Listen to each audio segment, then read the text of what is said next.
those vegan guys. Thank you. Right, hi Michelle Lowe. Hello. At last we meet and speak kind of face to face. Are you happy with the fact that I'll be recording this and uploading it as a vlog? Yeah, please do. Yeah. To YouTube. The video is actually available to us both after we've chatted. It will be there for chat ready for download. So if you want to upload it too. But yeah, I've been dying to chat to you for ages, and we'd planned to do a collaboration. I know. Then I got mad busy at work, and then all this stuff happened. Crazy. It's crazy time to be alive, isn't it, right now? Yeah. But we'll do that collab once all this is sorted. Yes, we'll get together and do that collab. Yeah, definitely. So the aim of this series, Michelle, has just been I just thought it was a really nice opportunity to share vegan stories, because we've all got a different kind of story of how and why we became vegan.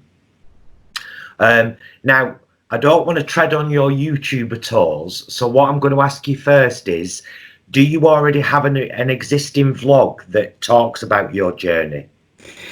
I've talked about it quite a number of times, to be honest. I don't know whether I've got one particular video that I could link your viewers to. I'd have to think about it because I've talked about it quite a lot. Right. But in little bits and pieces. Right. That's the thing. So I think having it on this stream might be quite nice. Brilliant. Well, what I'll do then is I'm going to say now that I'm going to link Michelle's channel up there. Michelle's channel is just called Michelle Lowe. Yeah. She's a vegan psychologist who walks her lovely dog a lot. Completely socially isolated, just in case you don't already know her. So, Michelle, when did it start for you then? It started when I was very small. I mean, I'm talking about 5 or 6 years old. Wow. And I made a connection between a meat called lamb that was on my plate and a little animal that was gambling about in the fields. And it's that time of year now when the little lambs are gambling about in the fields. But being so young and being so, like, you know, when you don't have a mind of your own, do you? I got to the age of 11 not really liking many meats. I think probably because of that reason, that it was a dead body, and I was really squeamish about it. So the only meats I really remember enjoying as a child were probably KFC, but that, I think it was the spicy coating that I liked on the KFC, and maybe bacon if it was really crispy. Everything else, didn't want to know, didn't like it. Never really liked sausages or burgers. I've never ever had a McDonald's burger, because by the time I got a mind of my own and stopped eating meat, McDonald's had not even come to my town at that point. So I've never had a McDonald's burger, which is really strange. But anyway, so I got to the age of 11 and discovered the term vegetarian. Me and my friend had just started high school, and we both decided we were going to go vegetarian because we both loved animals. We both wanted to, make a stand and protect animals, and we didn't want to eat dead bodies. So I went vegetarian, she went vegetarian. She lasted 4 weeks. I'm still here. So I went vegetarian at the age of 11. My vegan journey started when I was about 16, and I'd started to, I mean, it was before the days of the internet, because I'm that old. But I think we all are old. I'd learned, I can't remember how I'd learned that this term vegan existed. And actually, because I was still drinking milk and eating cheese and eating eggs, I was still contributing to animal suffering. I didn't realise that up until that point, because I thought, well, a hen doesn't have to die to produce an egg. and the cow doesn't have to die to produce milk. Therefore, I'm doing my bit being vegetarian. So it's only at the point where I realised, I can't remember whether someone told me or I saw it on TV. I just can't remember how it happened, but I learnt that what hens go through, and we actually have a chicken farm in the village.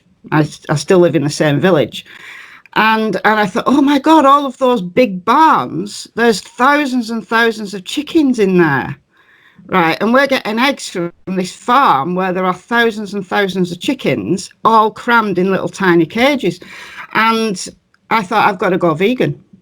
So at the age of 16, I went vegan, but that lasted 4.5 years before I started cheating.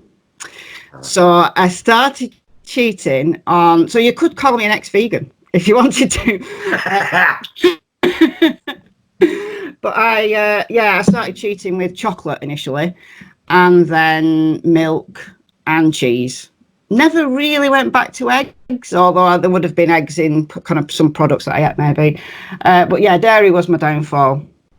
Anyway, fast forward, but I still continue to be vegetarian all of that time. So I haven't eaten meat or fish since I was 11. So that's in my favour. But it got to the beginning, real fast forward to the beginning of 2016. And someone, it always been in the back of my mind. I was in this massive state of denial for years. I knew that dairy was probably one of the most horrendous industries, certainly as bad as the meat industry, if not worse. Mm-hmm. If not worse, I think it is probably worse. If you want to put it on some kind of graded scale of worseness, I think dairy is up there. Well, dairy is elongated abuse, isn't it? It's exactly. Never-ending abuse. Exactly. Right from birth all the way through to death. Yep. You've got the continual life cycle, this renewal of cruelty. Anyway, so I knew I was going to go vegan. I knew there was just that I just needed that tipping point. I needed that thing to boost me over into it. And I lost a son in 2014. Now, this is a story I've kind of mentioned it on my channel, but I've never told the story, and I'm not going to tell the story here. Okay. But I, in 2014, when I lost my son, and it started to, and it wasn't a light bulb moment. It wasn't something that kind of like, oh my God. It was a gradual move towards thinking, I know what it feels like to lose a child. I know those cows are losing children and mourning for those children. And I was able to look at the dairy industry in a different way. A new perspective. Wow. Exactly, a way that I could no longer deny. So I knew by the beginning of 2016 I was going to go vegan, and I just needed that tipping point.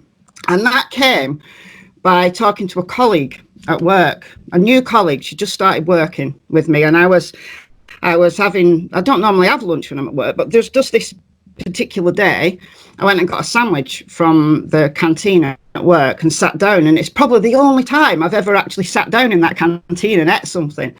I had a cheese sandwich, and she said, "Oh, are you vegetarian?" Because I was whinging about the lack of vegetarian options in the canteen.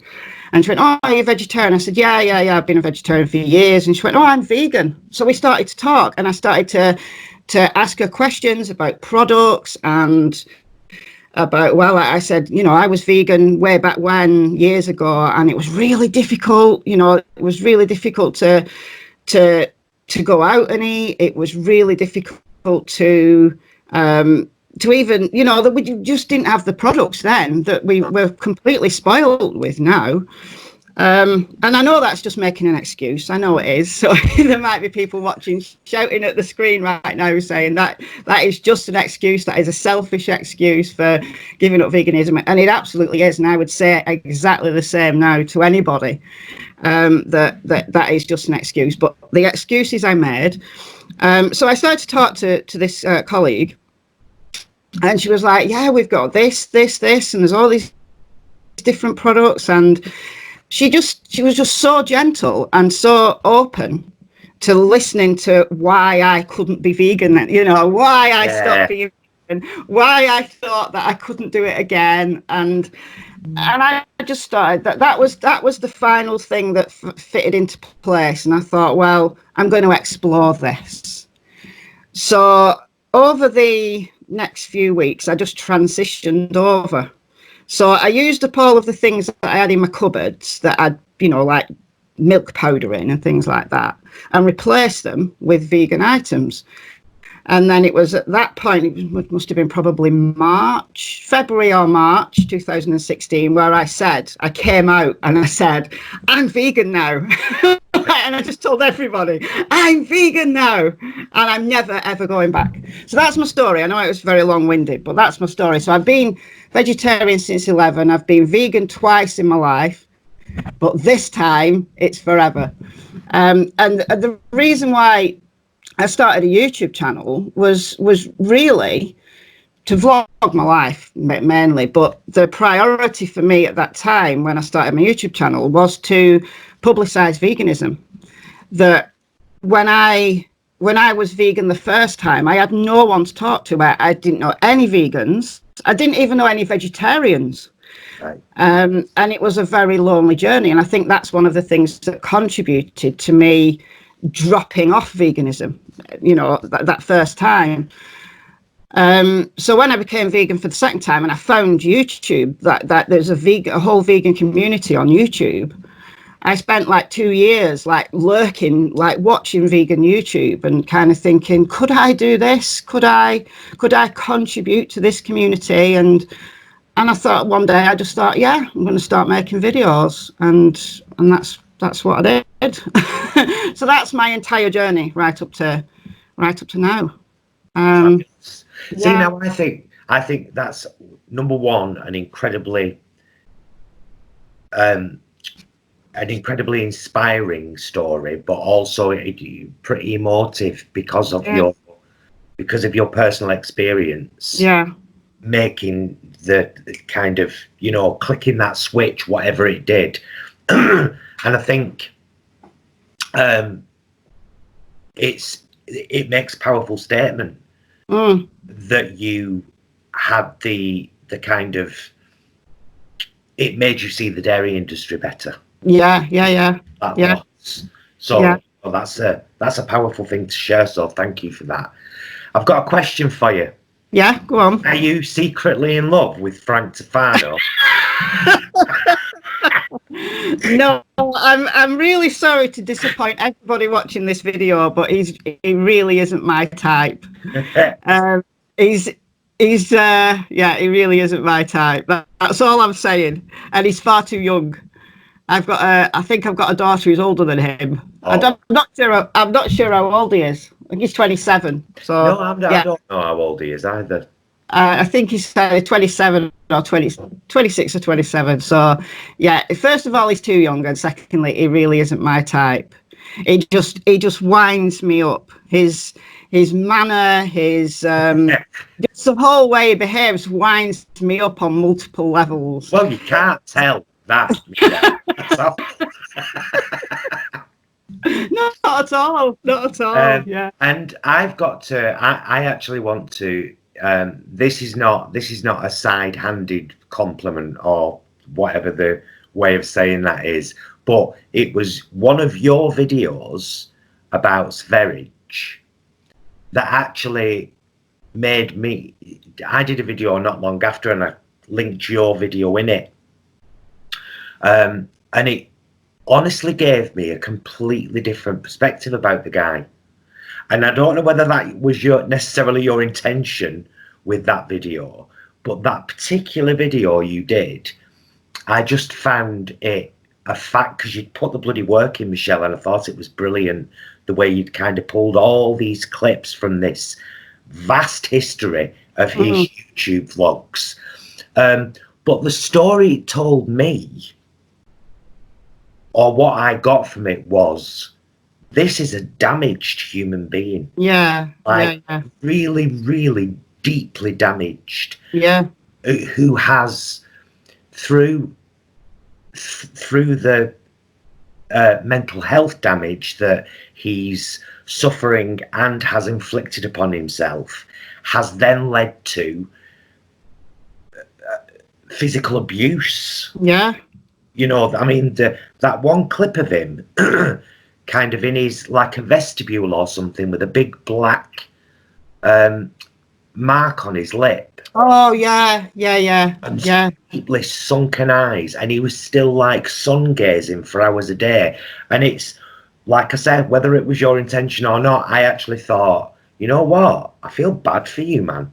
You're an arsehole. You're an arsehole. And I cannot stand the way you are, the things you do, the things you promote, the things you say are good. I can't stand any of that.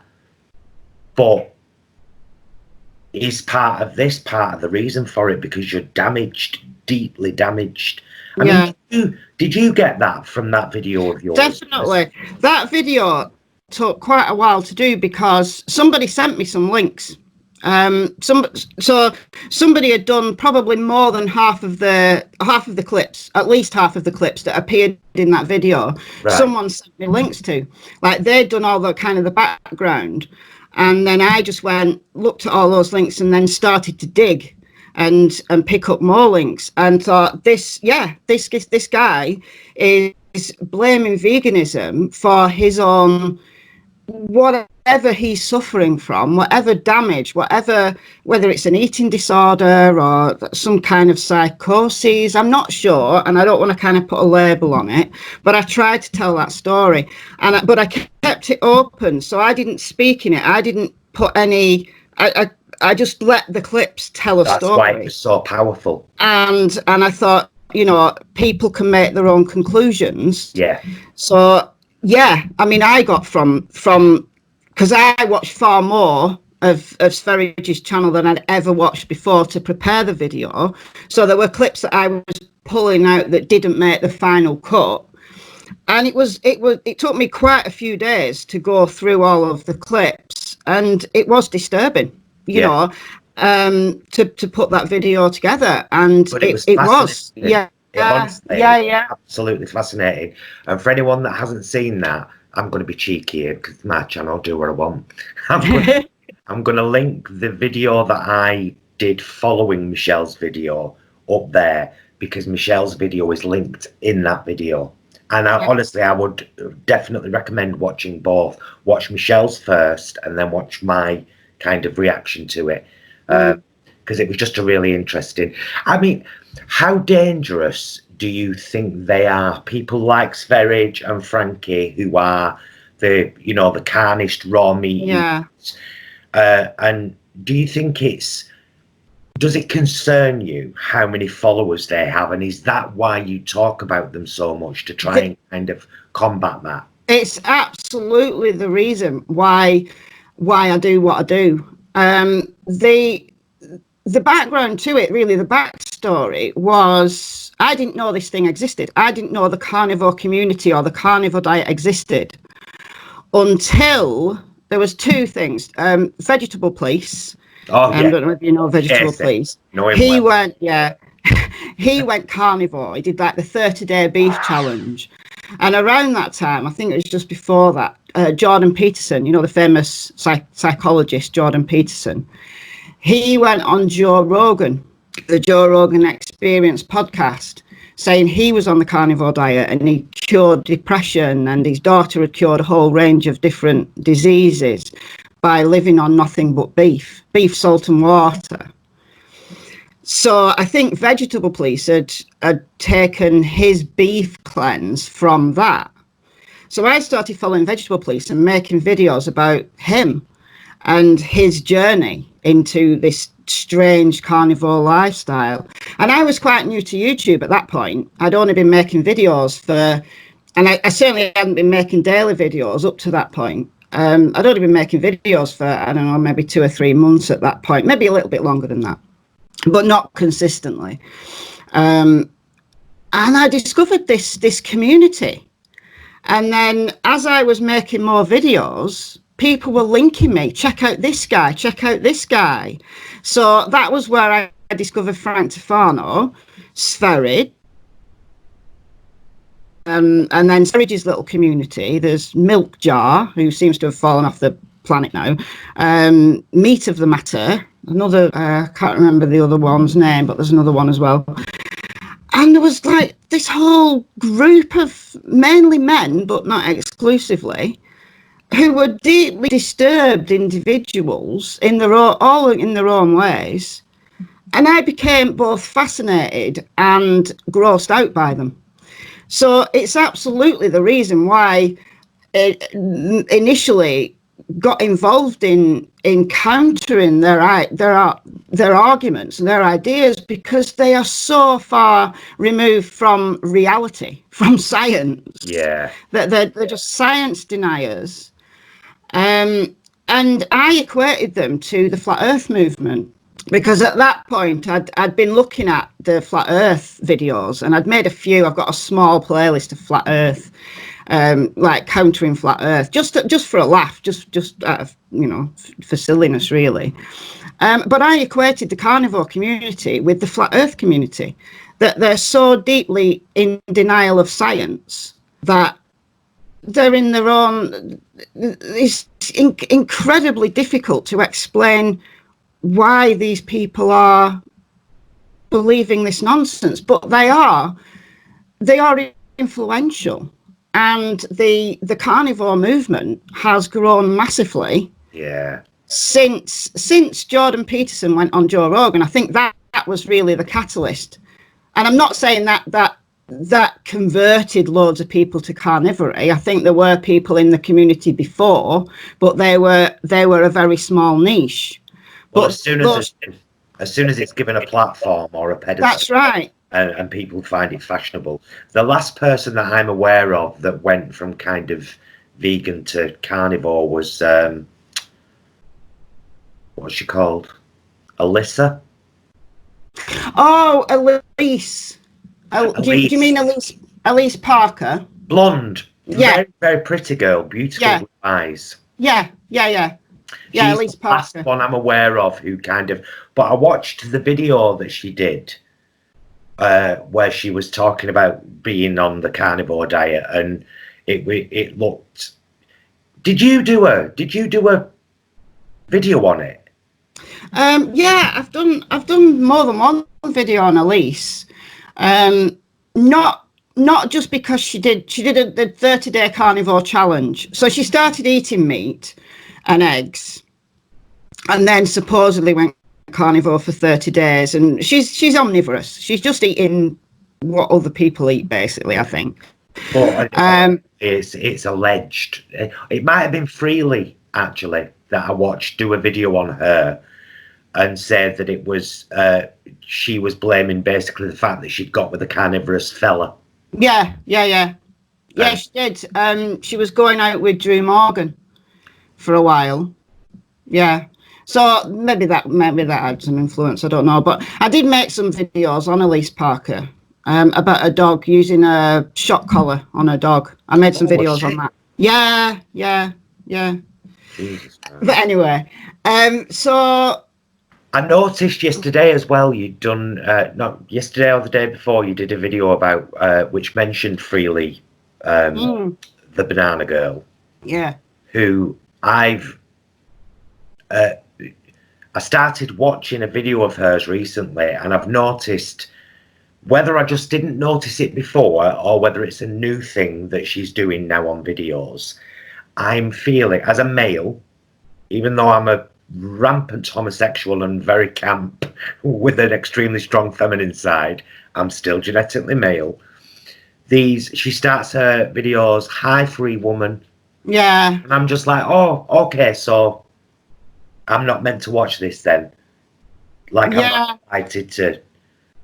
Yeah, it bothers me, that kind of thing, Michelle, because if I did that, hey beautiful men, and all, there'd be an outcry. There would. There definitely would, yeah. I don't watch Freely. I've never followed her. I've watched some of her videos. I've never followed her. And I don't know at what point she went from this kind of, using her body as part of her marketing, to to being rampantly feminist and completely against, you know, women using their bodies for marketing. I don't know at what point she changed. It also strikes me as kind of privileged, to be honest. I think people sometimes on the journey into privilege don't see themselves going there. Do you know what I mean? And then they become more financially able to do what they want. Yeah. Expect the same for everybody else, kind of thing. So I've noticed that with her as well, but that happens with a lot of people. Yeah, I mean that was one of the points I made in the video. It came out yesterday that, you know, she's saying, oh well, the way to kind of counteract the, you know, big corporations and big banks and big government is to go and buy land and go and be self-sufficient. And yeah, because we can all afford to do that freely. We've all got huge bank accounts. Thanks, love. Great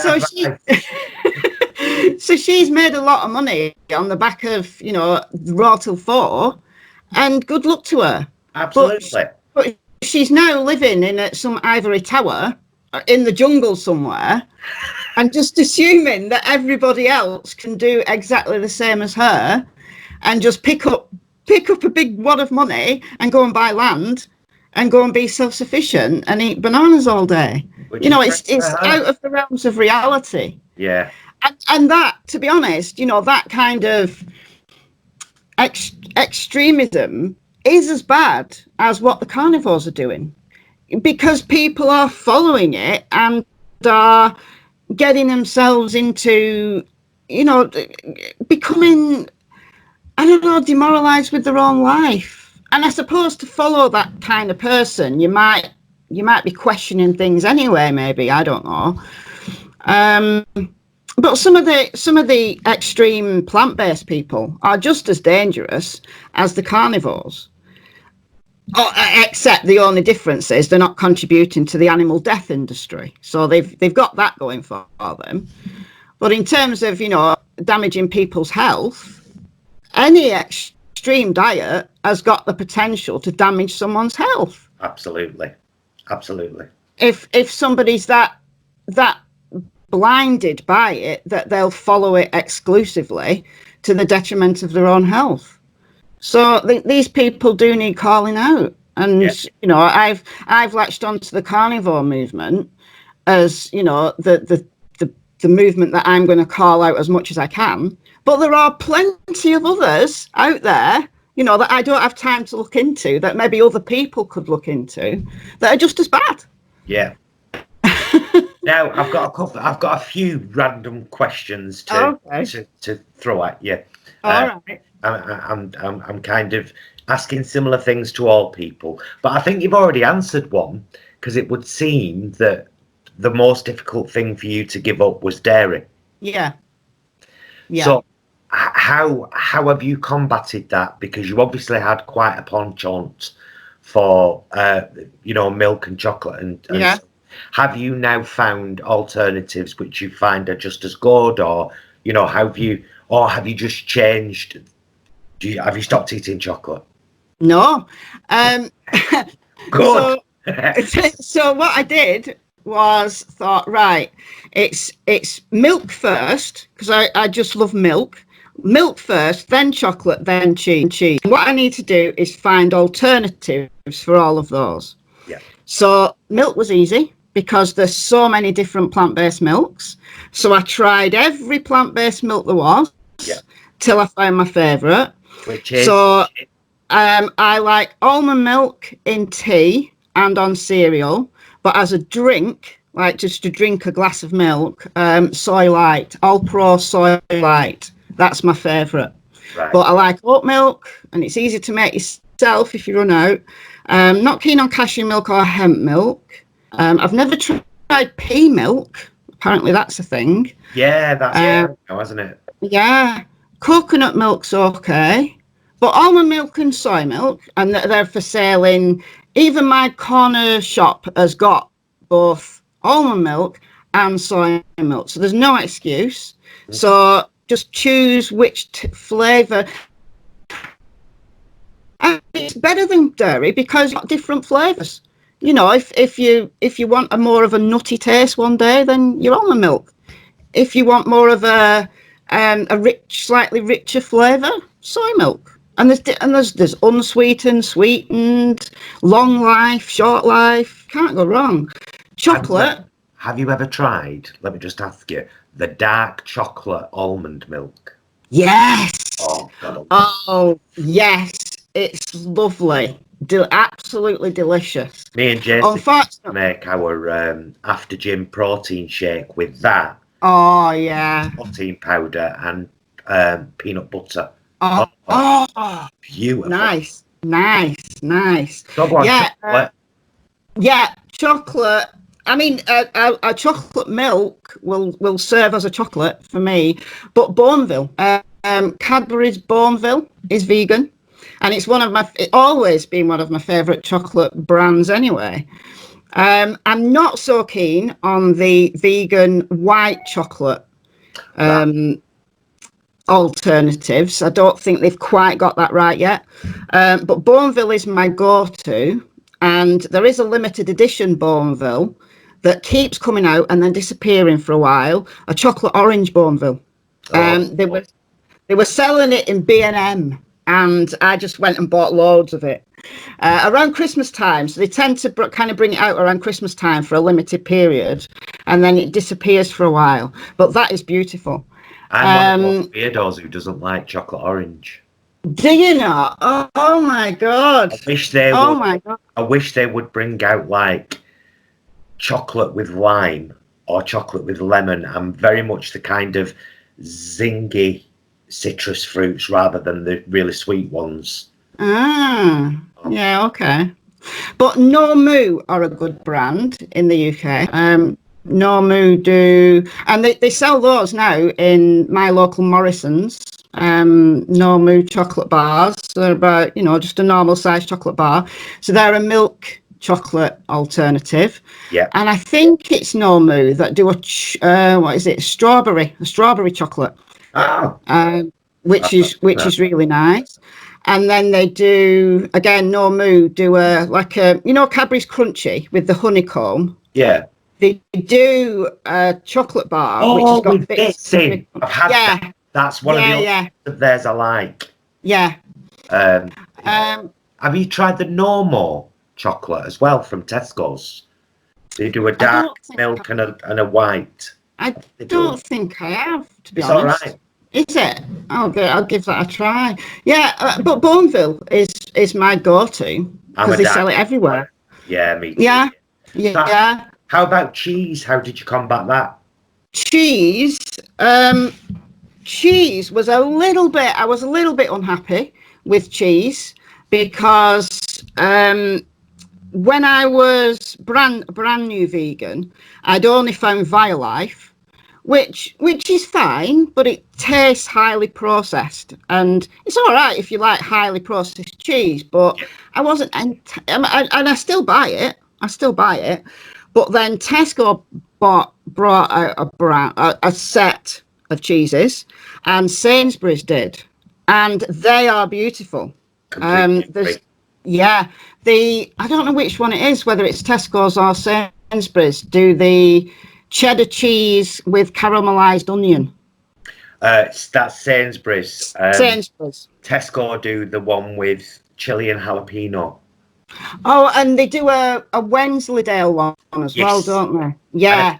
Have you tried the Greek style cheese from Sainsbury's? I have, but I didn't like that. Oh, we love that. Didn't like it. So yeah, some of my early videos, I think I've got one of my most early videos. It's a Sainsbury's cheese taste test when they were brand new. So those are the brands I go to. Either just Violife for like a cheese butty with a cheese slice in it. But if I want to cook with cheese, then I'll either use one from Sainsbury's or one from Tesco, depending on what shopping. I mean, at this point in time, I can't get any because I can't get a shopping delivery. But anyway, and Asda have brought out one, haven't they, quite recently? The Applewood smoked cheese. Yes. You know that one? Yeah. Yeah, we did, they sent us a load of slices recently. All right. To do a taste test. So now I've mentioned it, I'll whack it up there. Taste test video for Applewood slices, in which I did a filthy thing, Michelle. Filthy. I did double bacon double cheeseburger puff pastry plat. Oh my! using Applewood slices. It was pretty incredible, but it's not the kind of thing you want to be eating regularly because it's just like calories and fat. Yeah. But it's worth having a look at. I'll bung that there too. Definitely. So what? Yeah, there's no excuse. I really don't think there's an excuse for, the cheese alternatives are great, the milk alternatives are great, and chocolate's just chocolate, Yeah, and there's so much. There is.